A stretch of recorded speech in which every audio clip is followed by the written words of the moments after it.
అందరికీ నమస్కారం అండి. Welcome back to our channel. ఇక ఈరోజు వీడియో ఏంటి అంటే, ఇంట్లో స్త్రీలు చేసే ఈ తప్పుల వల్లే ఇంట్లో నుండి లక్ష్మీదేవి అయితే వెళ్ళిపోతుందండి. ఇది 100% నిజమే ఫ్రెండ్స్. ఎందుకంటే లక్ష్మీదేవిని మన ఇంట్లో ఉన్న ఆడవాళ్ళని లక్ష్మీదేవిగా భావిస్తారనమాట. మరి మనం చేసే తప్పుల నుంచి ఆ లక్ష్మీదేవి వెళ్ళిపోతుంది. అవి ఏంటో ఇప్పుడు మనం తెలుసుకుందామా? స్త్రీలను ఇంటి మహాలక్ష్మి అంటారు. ఇంటిని నిర్వహించే శక్తి స్త్రీలకు మాత్రమే ఉంటుంది. ఇక స్త్రీలు చేసే కొన్ని తప్పుల వల్లనే ఇల్లు నాశనం అయిపోతుంది. కాబట్టి మహిళలు చేయకొన్ని పనులు ఏంటి, పెళ్ళైన ఆడవాళ్ళు ఏం చేయాలి అనేది ఇప్పుడు మనం తెలుసుకుందాం. పెళ్ళైన ఆడవాళ్ళు ఉదయమే నిద్రలేచి ఇంటి ముందు ముగ్గు వేసుకోవాలి. ఏ స్త్రీ అయితే ప్రతిరోజు ఇలా చేస్తూ ఉంటుందో అలాంటి ఇళ్లలో లక్ష్మీదేవి స్థిర నివాసం ఉంటుంది. కానీ ఆలస్యంగా లెగిస్తే మాత్రం ఇంట్లో దరిద్రుడు అతుక్కుపోతాడట. దీనివల్ల మీ ఇంటికి ఎన్నో కష్టాలు ఏర్పడతాయి. ఇక స్త్రీలు నిలబడి తల దువ్వుకుంటే త్వరగా ముసలి వాళ్ళవుతారు. కాబట్టి ఇక నుండైనా సరే నిలబడి తల దువ్వుకోకుండా కూర్చొని దువ్వుకోండి. ఇక వివాహమైన స్త్రీలు దీర్ఘ సుమంగళిగా ఉండేందుకు ప్రతిరోజు కుంకుమను పెట్టుకోవాలి. కుంకుమకు ఎంతో ప్రత్యేకత ఉంది. ఇలా కుంకుమ పెట్టుకోవడం వల్ల మీ కుటుంబంలో శ్రేయస్సు పెరుగుతుంది. ఇక పెళ్ళైన ఆడవాళ్ళు రాత్రిపూట తలస్నానం అస్సలు చేయకూడదు. అలానే మంగళవారం మరియు శుక్రవారం రోజుల్లో ఇంట్లో బూజు దులపకూడదు. ఇలా చేస్తే డబ్బు కష్టాలు ఏర్పడతాయి. ఇక స్త్రీలకు నెలసరి వచ్చిన 5వ రోజున తలస్నానం చేసి ఇంట్లో పూజ చేసుకోవచ్చు. ఇక గురువారం మరియు శుక్రవారం రోజుల్లో స్త్రీలు ఎట్టి పరిస్థితుల్లోనూ తలస్నానం చేయకూడదు. ఆడవాళ్ళు పొరపాటును కూడా తులసి దళాలను కోయకూడదు. పురుషులు మాత్రమే తులసి ఆకును తెంపాలి. అలానే స్త్రీలు గురువారం రోజున తలకు నూనె రాయకూడదు. ఎందుకంటే గురువారం రోజున గురుగ్రహ బలం ఎక్కువగా ఉంటుంది. కాబట్టి ఆ రోజున తలకు ఎట్టి పరిస్థితుల్లో నూనె రాయకూడదు.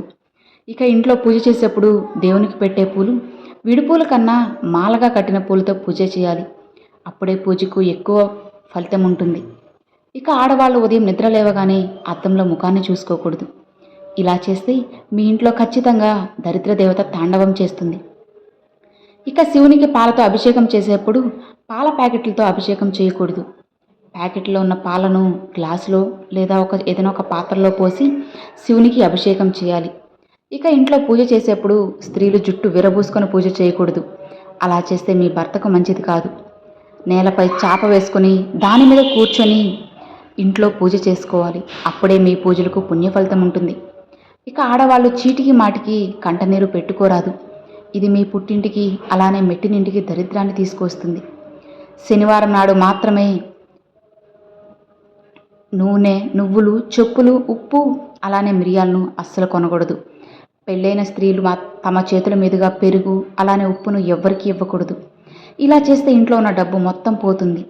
ఇక ఆడవాళ్ళకు ఎక్కువగా నరదిష్టి తగులుతుంది. కాబట్టి స్త్రీలు బయటికి వెళ్లే ముందు అరికాల మీద కాటుకుని పెట్టుకుంటే దిష్టి తగలకుండా ఉంటుంది. ఇక ఆడవాళ్ళు వేసుకునే మంగళసూత్రం ఎప్పుడూ హృదయం కింద వరకు ఉండాలి.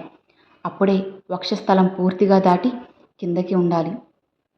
అప్పుడే ఆ స్త్రీకి దీర్ఘ సుమంగళి ప్రాప్తి వరిస్తుంది.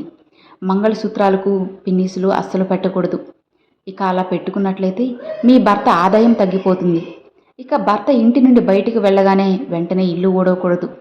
కనీసం ఒక 40 నిమిషాలు ఆగి ఇంటిని శుభ్రం చేసుకోవాలి. అంతేకాని భర్త బయటికి వెళ్ళగానే ఇల్లు అస్సలు శుభ్రం చేయకూడదు. ఇక ఆడవాళ్ళకి నెలసరి వచ్చినప్పుడు మట్టి గాజులను వేసుకోకూడదు. మెటల్ గాజులు వేసుకోవాలి. అలానే స్త్రీలకి పీరియడ్ సమయంలో పొరపాటున కుంకుమ, కాటుక, పూలు అస్సలు పెట్టుకోకూడదు. ఇలా చేస్తే మీ భర్త జాతకంలో దోషాలు ఏర్పడతాయి. ఇక ముఖానికి బొట్టు లేకుండా స్త్రీలు తమ భర్తకి కనపడకూడదు. అలా చేస్తే భర్త ఆయుష్ తగ్గిపోతుంది. ఇక ఇంట్లో ఉన్న చీపురును ఎవరికి కనపడకుండా తలుపు వెనక పెట్టుకోవాలి. మీ ఇంటికి వచ్చిన అతిథులు ఎవరైనా ఇంట్లో ఉన్న చీపురును చూస్తే మీ ఇంట్లో ఉన్న లక్ష్మీదేవి వాళ్ళ ఇంటికి వెళ్ళిపోతుందట. ఇక దీనివల్ల ఇంట్లో డబ్బు కష్టాలు వస్తాయి. ఇంట్లో ఐశ్వర్యం నిలవదు. అలానే ప్రతిరోజు రాత్రి నిద్రపోయే ముందు మీ ఇంట్లో ఉన్న చీపురుని అడ్డంగా పెట్టి నిద్రపోవాలి. ఈ మధ్యకాలంలో ప్రతి ఒక్కరూ నైటీలను వేసుకోవడం ఇష్టపడుతున్నారు. అయితే లక్ష్మీ స్వరూపంగా భావించే స్త్రీలు పగలంతా నైటీలను వేసుకుంటే ఇంట్లో ఉన్న లక్ష్మీదేవి బయటికి వెళ్ళిపోతుంది. ఏ ఇంట్లో అయితే చక్కగా చీర కట్టుకునే స్త్రీలు ఉంటారో ఆ ఇంటిపై లక్ష్మీదేవి పూర్తి అనుగ్రహం, ఆశీర్వాదం ఉంటుంది. నైటీలు వేసుకుని ఎట్టి పరిస్థితుల్లోనూ పూజ చేయకూడదు. ఇలా చేస్తే మీ పూజకు అస్సలు ఫలితం దక్కకపోగా మీ ఇంటికి దరిద్రం పడుతుంది.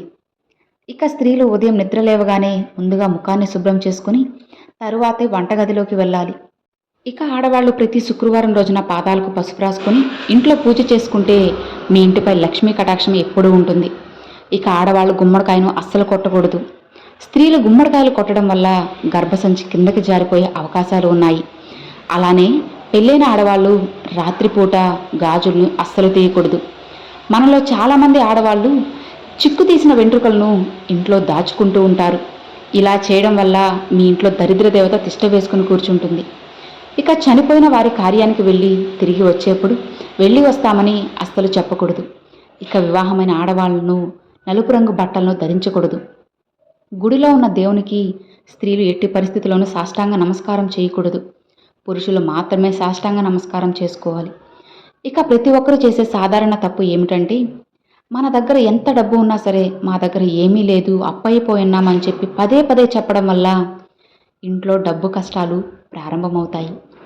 అలానే తమకు అదృష్టమే లేదని అనుకుంటారు. అలా అనుకుంటే మాత్రం ఖచ్చితంగా దురదృష్టం ఎదురవుతుంది.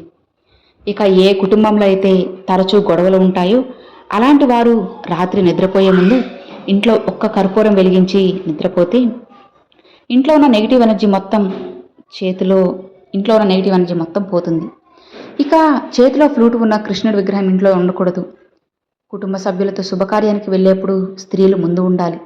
అదే అశుభకార్యానికి వెళ్ళేప్పుడు స్త్రీలు వెనక ఉండాలి. ఇక ఆడవాళ్ళు వినాయకుడి ముందు గుంజీలు అస్సలు తీయకూడదు. ఇంటికి దిష్టి తగలకుండా ఉండాలని ఇంటి ముందు రాక్షసుల ఫోటోలను పెట్టకూడదు. అయితే రాక్షసుల ఫోటోల్ని మాత్రం పొరపాటును కూడా ఇంటి ముందు అస్సలు కట్టకూడదు.